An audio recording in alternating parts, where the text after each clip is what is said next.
ఒక బాధ 100 సంతోషాన్ని దూరం చేయగలవు. 1000 సంతోషాలు కలిపి ఒక్క బాధను దూరం చేయలేవు. ఒక్క బాధ 100 సంతోషాలని దూరం చేయగలదు కానీ 1000 సంతోషాలు ఒక్క బాధను దూరం చేయలేవు. కాబట్టి ఇతరులతో మాట్లాడేటప్పుడు, వాళ్ళని కష్టపెట్టేటప్పుడు మాటలు కఠినంగా మాట్లాడకండి. మీరు ఏ స్థాయిలో ఉన్నప్పటికీ, బహుశా వారు తక్కువ స్థాయిలో ఉన్నా, ఎక్కువ స్థాయిలో ఉన్నా కూడా, అందుకే మనం ఆలోచించి మాట్లాడుతూ ఉండాలి. ఒకరిని బాధ పెట్టడము క్షణాల్లో అయ్యేటటువంటి పని.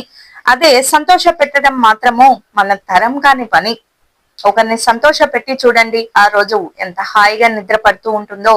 ఒకరిని బాధ పెట్టామనుకోండి, ఆ రోజు నిద్ర కూడా సరిగ్గా పడుతుందో లేదో మరి. అందుకే మన మాటలు, పనులు, చేష్టలు, మాట్లాడే మాటల మీద అదుపు ఉండాలి. నోటి మీద అదుపు ఉండాలి. నరానికి నాలుక ఉండదు. ఏమంటే అది మాట్లాడేస్తామంటే పక్కవారిని బాధ పెట్టే హక్కు మనకెవరిచ్చారు? కాబట్టి ఇతరుల్ని సంతోష పెట్టేలా మాట్లాడలేకపోయినా కనీసం బాధ పెట్టేటటువంటి మాటల్ని మాట్లాడకుండా అలా ఉండకుండా ఉంటే చాలా మంచిది అని తెలియజేస్తూ స్వస్తి.